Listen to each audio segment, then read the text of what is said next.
Coming up in news are Achimota Forest Reserve to be turned into an eco park. African leaders encourage Ghana to conduct free and fair elections. Hello, good evening. Welcome to News Hour, coming to you from Broadcasting House here in Accra. My name is Gifty AG. I am Shirley Anan. Now the stories. The forest reserve at Achimota in the Greater Accra region will soon be turned into an eco-park facility to attract tourists. At a program to commence work on the project, the Deputy Minister for Environment, Science and Technology, Dr. Alfred Sugritia, said the project will house an amusement park, orchid, among others.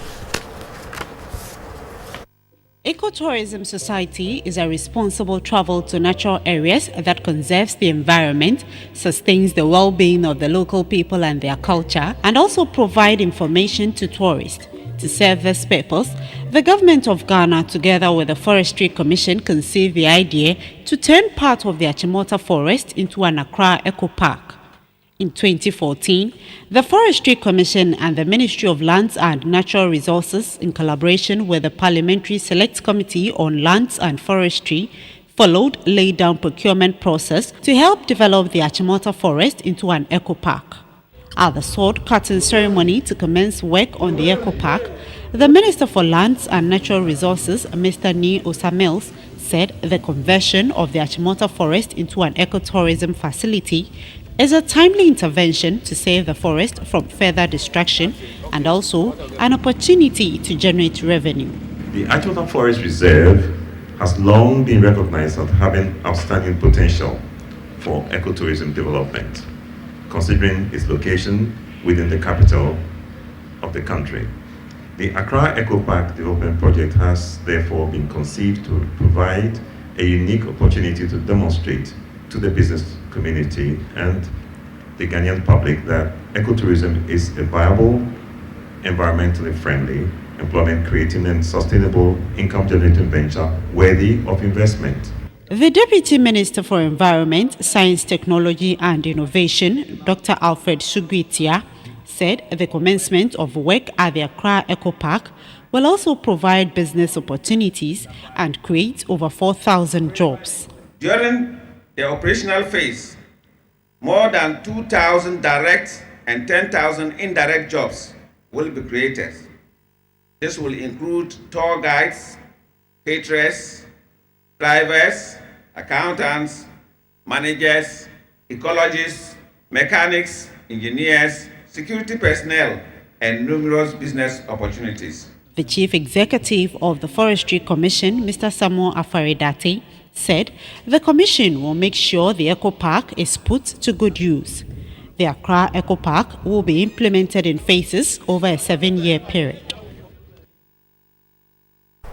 The Executive Director for the African Center for International Law and Accountability, Mr. William Nyako, has called for the law on contempt of court to be reviewed. He says the current law in Ghana's constitution has become not too relevant. He says a review of the law must be able to spell out specific cases of contempt as well as punishments that come with them. The Executive Director for the African Center for International Law and Accountability stated this in an interview with GBC24. Matters which are said before the court, impeding judicial process, those are matters that you should be cited for contempt. Not the present situation. The UK, where we borrowed our common law from, they have a contempt of court law, which has removed scandalizing the court, from their statute. What we need to do is to have a law, making sure that these are the requirements. This is what we consider as contempt. And then we use those laws, give it to the judiciary so we all know what constitutes contempt. The current process is not going to be helpful for a democratic development. And in this case, there's been opinions. We believe that even the process that was used was not the right process. A criminal case should go through adversarial process. It did not go through adversarial process. And so I think that Ghana needs to learn to now begin to work towards having a bail which will define what constitutes contempt, which will remove matters that are said in the public square from the jurisdiction of the Supreme Court.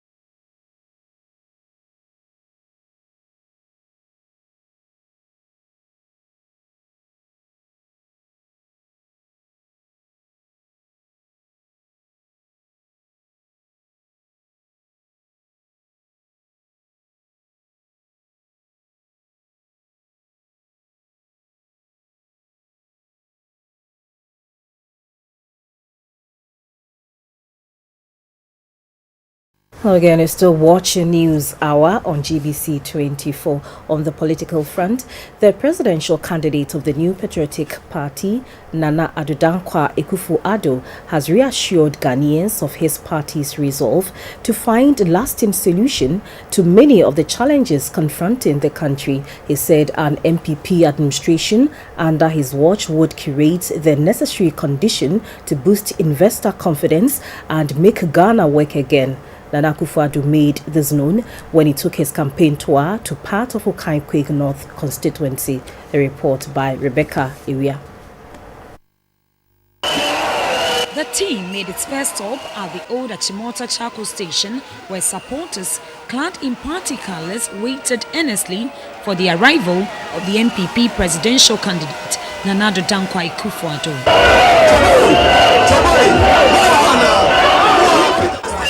Truck drivers here complained of high fuel prices and cost of car insurance. They asked the NPP to initiate policies to help resolve the matter when voted into power.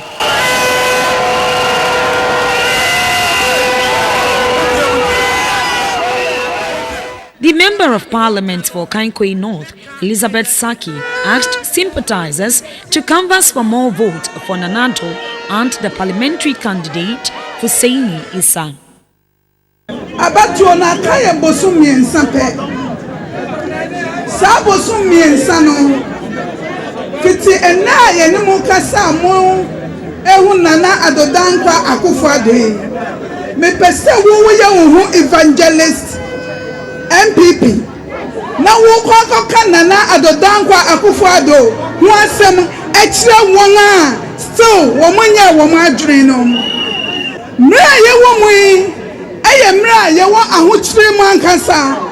Nana Dankwa then endorsed the candidature of Hussaini Issa. Hussaini mipese mikosi wanemu a mipese mikosi nisa miko bua me papa Nana Addo Dankwa Akufo-Addo ama nejuma asweni. At Akwete Manzungu, the Akwete Man Manche Ni Akwete III urged Nana Addo to maintain his peaceful and calm demeanor as the polls draw near. The euphoria at the La Paz New Market heightened when the MPP's campaign team made a stop there.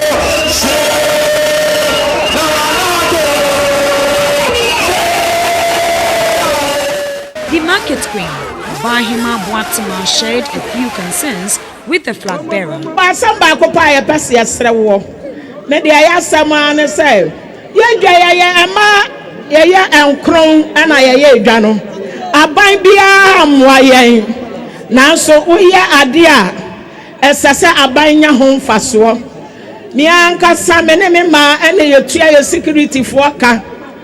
Aya adia AMF promise me enya dwuma enunti masam ne say security for no bobom modern pa mayen ya mini amadu gu abonten nanso omo we amoba omo hwe ne ye akatia ye di tua wo no wo ye ni pedu esa.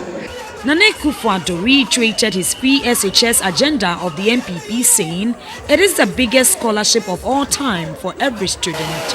He also promised a corruption-free government if elected into power. Na MPP embrebio ye Akufo breso ye nyina ni tua ye ho de baaye ono no obuga na mai keniama dodo otumi ye school feeding, national health insurance, capitation grant, free maternal care, metro mass transport.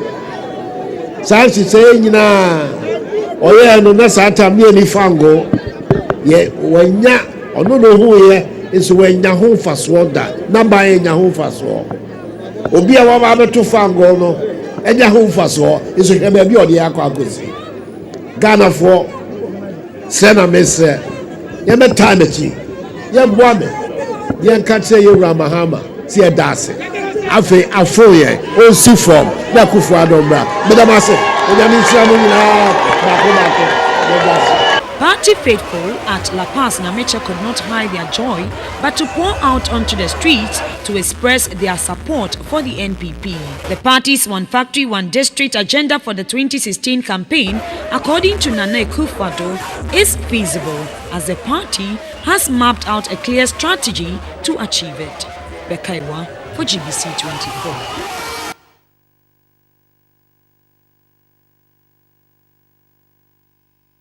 Coastal communities in the western region could now allay their fears of losing lifetime investment due to persistent tidal waves and sea erosion.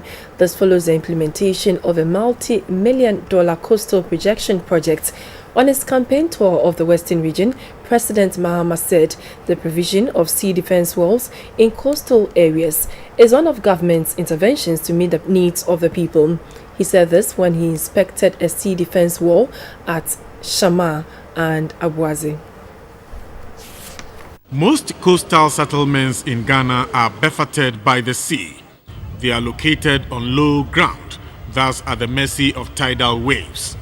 Nature's force has been threatening to overrun and destroy residential houses close by the sea. Experts link the renewed intensity to climate change.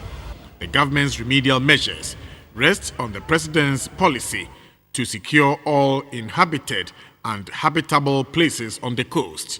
Until he inspected them, works on sea defense at Shama and Abuaze in the western region were not publicized as much as those in the Volta region, where the destructive effect of the sea is most conspicuous. The president also toured the Albert Bosontrisam Harbour as Second D, which is earmarked for redevelopment. He was highly commended by the chief of Esikado, Nana Kwabena, for the various interventions to secure beaches and to improve economic life of coastal dwellers. Imposu yaza osayi omanumbu. Nemom numbo na order was man on the 2016 abano. Yina eba yakro na ya twama. Efa amanyosem, efa ethnicity. We on kind home. It's true. Na Osha, the way Kwame Nkrumah J for Hudi, a J Ghana see hono. Na Butaya is seen in this one, say, Obema Ghana Funina Akabum. There, you be who ye Ghana for, and Sunny I can say, a year, a Hantini, a year Fantini, a year Pepini, a year day. Nti den no hyehyɛ enoma na eno ema them unit never. President Mahama says Axim is the next to get a sea defense wall.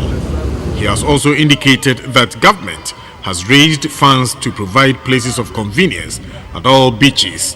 This is to hold off tendency to discharge human waste directly into the sea. GBC toilets and bathrooms for all the coastal communities. Na CHC toilets ni wiye na obika se onye oye na dia open frama into onye on pet toilet.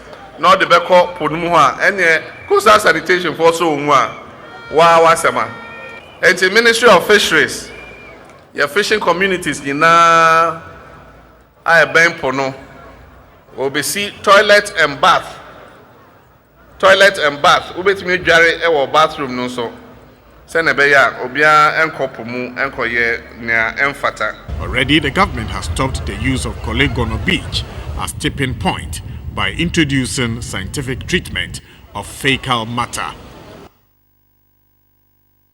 And still in the western region, Sekendi came alive when the National Democratic Congress campaigned there. President John Mahama concentrated much attention on Sekendi, where the party hopes to capture the seat. The NDC came close to winning the Sekendi constituency seat in the last election. Second D obtained a great deal of the president's attention as he made several stops within the town to interact with people. All along, he explained government policies, the achievements in his first term, and his program in the next 4 years if he is endorsed for a second term in office.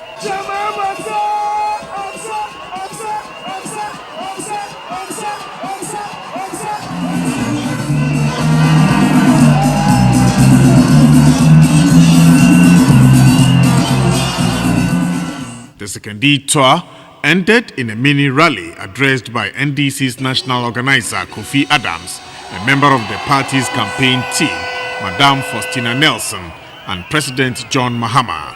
Obia bekwa kotonaba. Obia betonaba.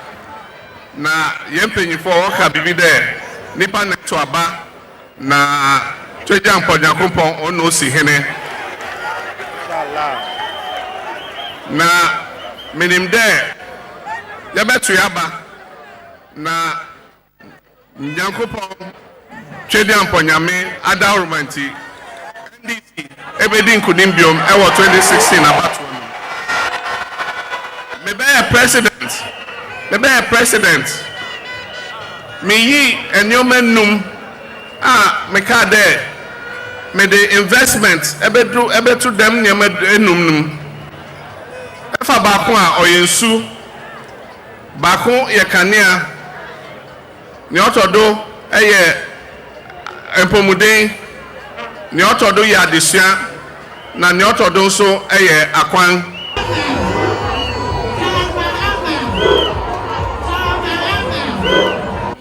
The second D seat has been dominated by the opposition NPP, but lately the NDC is surging in the area as it keeps moving up in parliamentary tallies.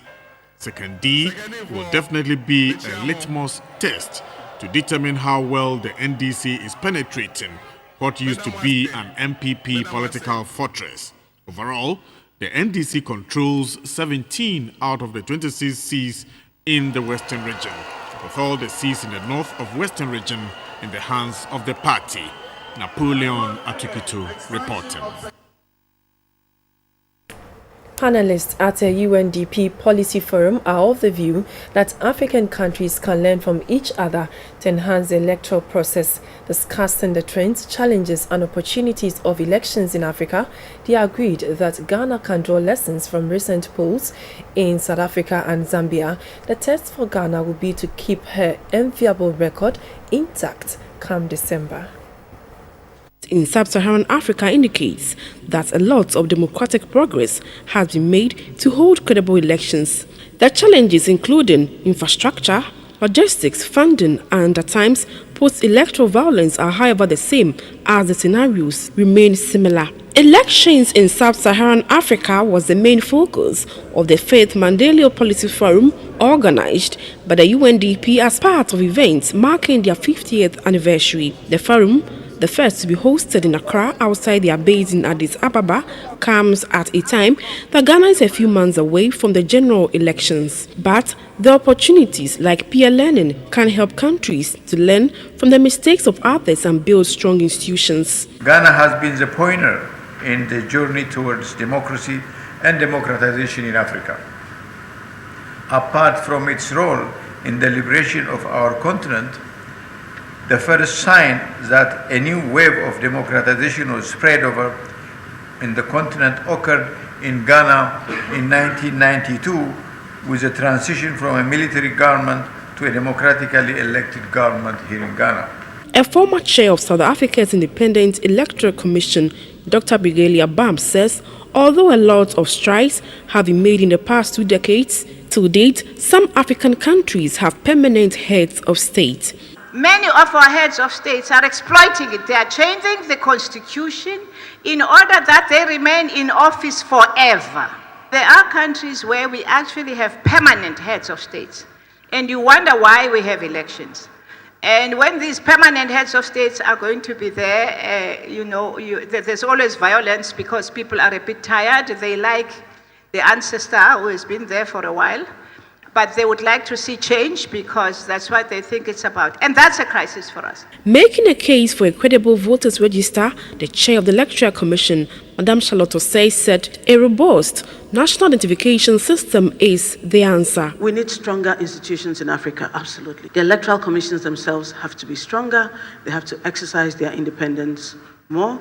Creating a credible role when you have a weak national identification system. These are challenges that we have in Africa, and the only way we can address this is by robust national identification systems, so that that task is taken off the electoral management body and it does not affect public perceptions of our neutrality. With all these lessons, participants, including representatives of some political parties, say it is time to take a second look at the issue of winner-takes-all approach and state funding of political parties. For GBC24, Shelley Bewa reporting.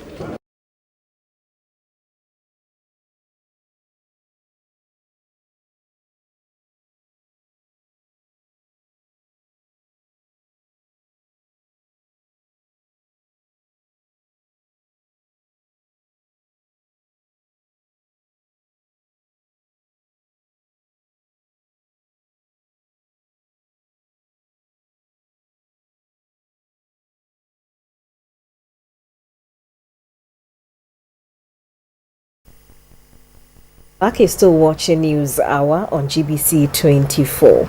The UNDP country director for Ghana, Dominic Sam, has blamed Africa's underdevelopment on the inability of its intellectuals to translate their ideas into transformational projects. He said though the region can boast of a lot of learned people, the human resource wealth has not impacted positively on the continent's development. Speaking at the launch of a participatory monitoring and evaluation manual in Accra, Mr. Sam said about 80% of projects in the region are not transformational, even though they may be successful.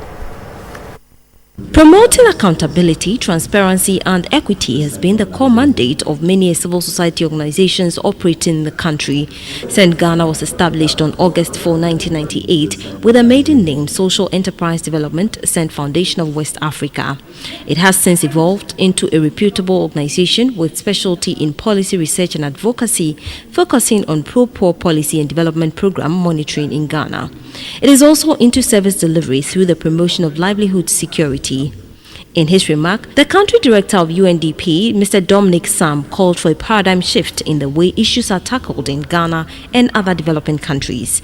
In most countries, wherever you go, you see that the landscape is filled with lots of projects that have been implemented. Some of them quite successful, some of them abject failures.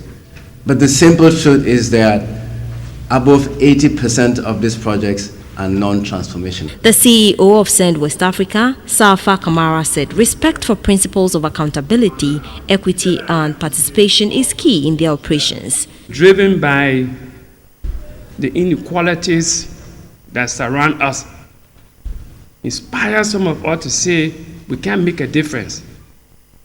But we only make a difference if we promote accountability, it will promote transparency, it will promote equity, it will promote participation.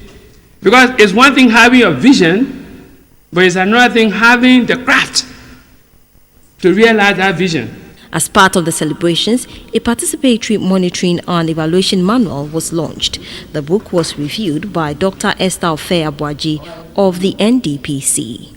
There were solidarity messages from USAID, Christian Aid, Star Ghana, and Action Aid. The TV license collection team visited the Medina Central Mosque during the Friday Juma prayers. The TV license pay point was extended to the Muslim congregation to make payment easier for them. A report by Winifred Ifum. The Friday Juma prayers begins at 1 p.m. and lasts for about 45 minutes. Before the prayers began, some members of the congregation had already paid their TV license fee. They also sought further clarifications about the exercise. During the khutbah, which means sermon in the mosque, the Imam on duty, Sheikh Abdul Mumin, urged the Muslims to pay their TV license as Allah required that they pay their taxes. After the Juma prayers, the congregation heeded to the call and proceeded to pay their TV license fees. The Imam of the Central Mosque in Medina, Sheikh Abdallah Shaibu, called on Muslims to see the payment as a civic responsibility. The Quran okan kwefe ani commissioner saka wasu wa ohinas akamra ano wa pomrano ani atomuda wonka wona yebe huwo mobo nte wonka ho have kura wonka ho se o mampeina na se wo ma ye hihye ano wo wapo hihye no so unimrano. The Assistant Head of TV License Department at GBC, Mr. Felix Okan Amankwa, said people who face challenges at the banks when paying their fees should call the TV license hotline on 056 11 00 800 or 056 11 00 900. They can also pay their fees via mobile money through Tigo Cash, MTN Mobile Money and Airtel Cash. For GBC24, Winifred Ofum, Accra. Somber-looking journalist who could have suffered the fate of the late Samuel Nyama of Ghanaian Times today marked his first anniversary with a wreath laying at his graveside in the Osu Cemetery. The other journalists on board the ill-fated car could have also died but for divine intervention. August 20, 2015 was the day that members of the Presidential Press Corps had the accident whilst returning to Accra from an assignment in Ho. August 20th, 2015, journalists attached to the presidency were involved in a motor accident that claimed one life and left several others injured. Samuel Nyama of the Ghanaian Times died on the spot. The first anniversary of his death was marked with a wreath laying at his tomb in the Osu Cemetery. Those who attended the event included the family of the late Samuel Nyama, the management of New Times Corporation, publishers of the Ghanaian Times, and members of the Presidential Press Corps. It was a touching scene in the graveyard when colleagues of the late Samuel Nyama assembled at the tomb in a remembrance gesture. Some of them mentioned how they felt about his death a year after. The memory that plays back to me is how we're interacting in the vehicle that day. He was sitting behind me. He was excited. I mean, we were having our usual jokes. Sammy was typing his story.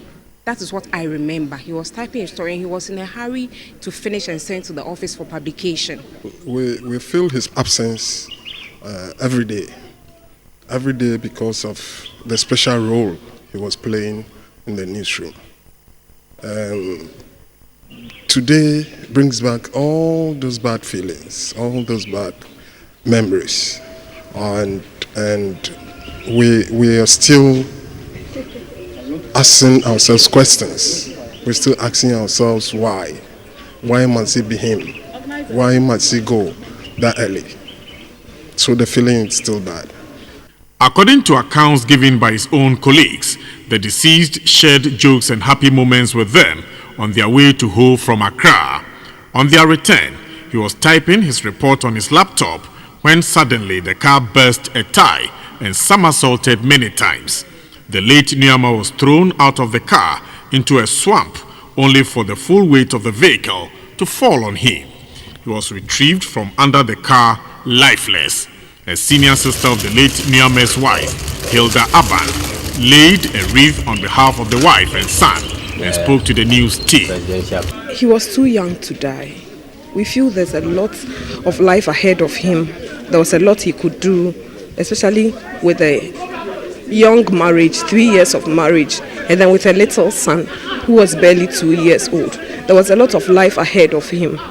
There was more he could have done for the family, for the nation Ghana, and even for God, but God knows best. The journalists who were in the mangled vehicle were Mausi Bogla of TV Africa, Eddie Kwabi of TV3, George Ramsey Banamba of Ghana News Agency, Pascaline Adadevo of Radio Ghana, and Same Ablodepe of Radio Gold.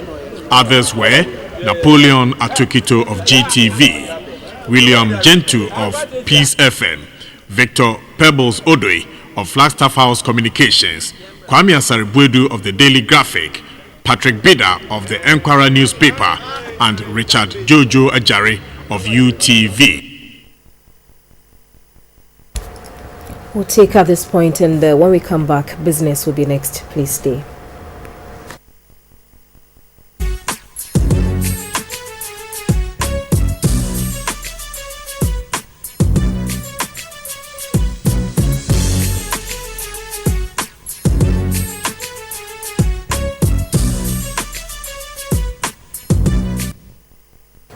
In business, Newmont Golden Ridge Limited of Achim Mines has been adjudged the best company in the 15th edition of the Ghana Club 100 Awards organized by the Ghana Investment Promotion Center.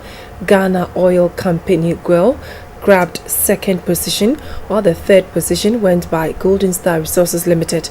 President John Mahama, who was the guest of honor, did the honors. The event was under the theme, Manufacturing Steering Ghana's Development. Club 100 is a yearly official list of the top 100 companies in Ghana. The compilation was first done in 1998 by the Ghana Investment Promotion Center (GIPC) with the aim of giving recognition to the top 100 companies and to encourage competition and improvement of company products and services in the country. Every year, the GIPC conducts a survey in which companies voluntarily submit a number of information, including their financial statements, to the GIPC. Out of the 100 companies listed for the 15th edition of the Ghana Club 100 Awards, Newmont Golden Ridge Limited of Achim Mines won the best company position. Ghana Oil Company GOIL placed second. The third place was taken by Golden Star Resources Limited. Some other companies who also performed well were recognized. These were Total Petroleum Ghana, Ecobank Ghana, Unibank, Zenith, Newmont Ghana Gold, and Cowbank. The rest are Societe Generale Ghana Limited, Manya Krobo Rural Bank, Amenfiman Rural Bank, Lease Africa Ghana Limited, New Crystal Health Services, and Kasapreko. The President John Dramani Mahama said the energy crisis the country went through last year affected industries, but his government has been able to weather the storm. I had the distinct privilege of commissioning the first oil from the 10th field into the FPSO Professor John Atta Mills.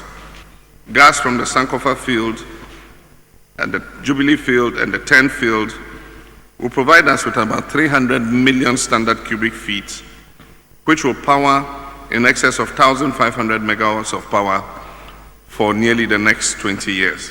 The chief executive of GIPC, Mrs. Mawena Treba, said this year's awards focus on ways to expand Ghana's manufacturing sector.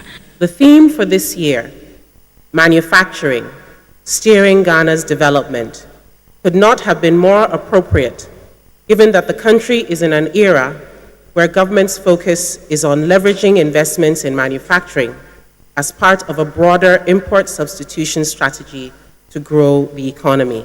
Some of the award winners spoke to GBC24. What this award brings to the company is it shows that if one is able to do sustainable and responsible mining, you'll be able to get more awards.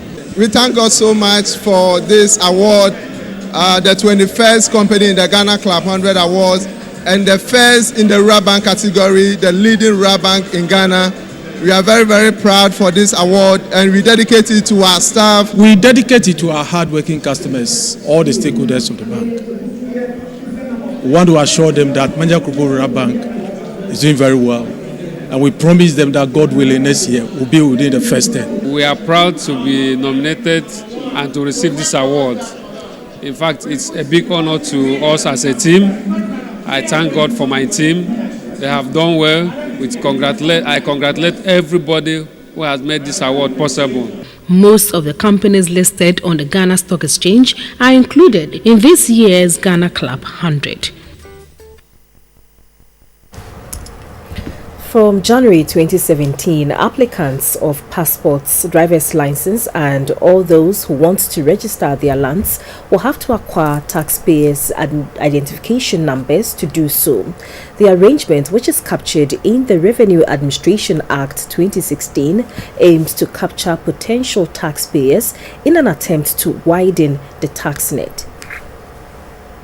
The Finance Ministry has begun the process of drafting the 2017 budget at a forum to solicit the inputs of professional bodies, civil society organizations and academia.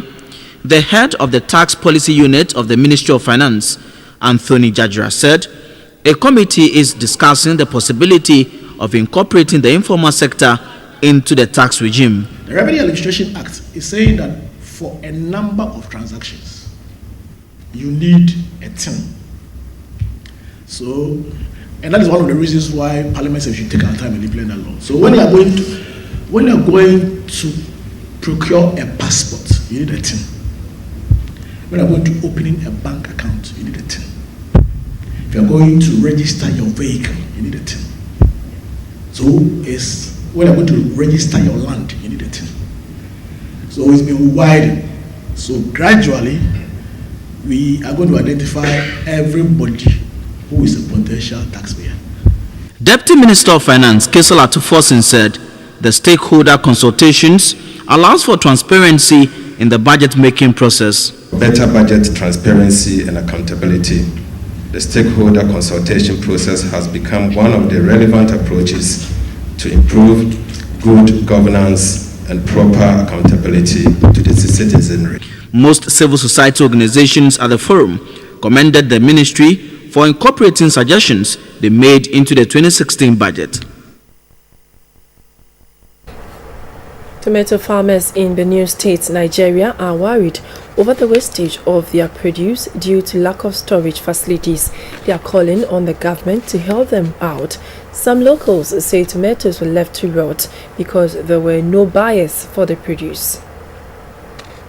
The residents have called on government to provide facilities to provide the produce, or else there is no point calling on the people to take agriculture seriously. The government can also help the farmers to purchase good seeds at subsidized rates. The farmers say they do not know how to preserve their produce and are calling on government to produce good seedlings which can stay longer than 1 month after harvest. The tomato sellers also lament that the fall in prices of the produce, saying that patronage was low in the face of availability of the produce. The federal government has been urged to research on how to effectively store tomatoes to avoid spoilage. Residents have also accused the federal government of not educating them on how to keep tomatoes from wasting away.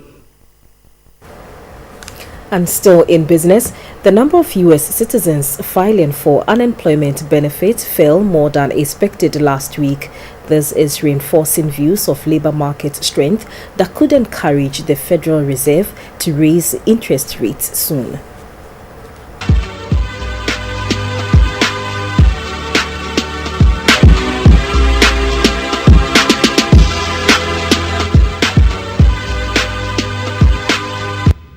In entertainment, have you ever been curious enough to get the meaning of colors? It is a known fact that colors can communicate and are able to affect emotions and moods. Some believe that there are colors that can raise your blood pressure and increase your metabolism. Today, we take a look at the meaning of the color purple.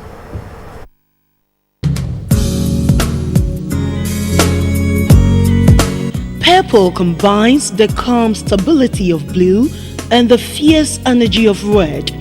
Purple is often associated with royalty, nobility, luxury, power, ambition, wealth, extravagance, creativity, wisdom, dignity, devotion, peace, pride, mystery, independence, and magic. The color purple is a rare occurring color and is often seen as having sacred meaning.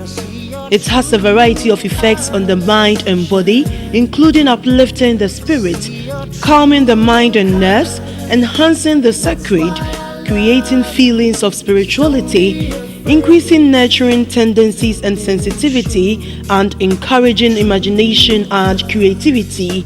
Purple helps align oneself with the whole of the universe.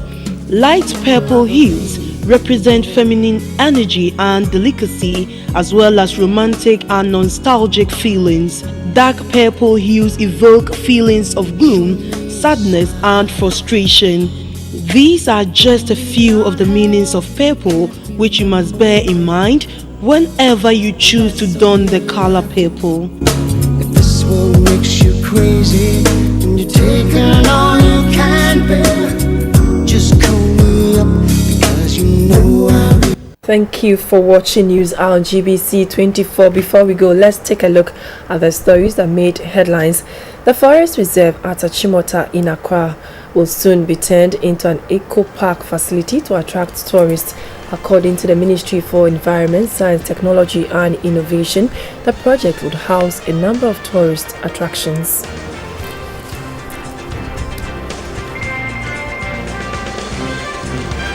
Panelists at a UNDP policy forum are of the view that African countries can learn from each other to enhance the electoral process. They asked Ghana to draw lessons from recent polls. Is set for News Hour on GBC24. Thank you for watching. Good evening.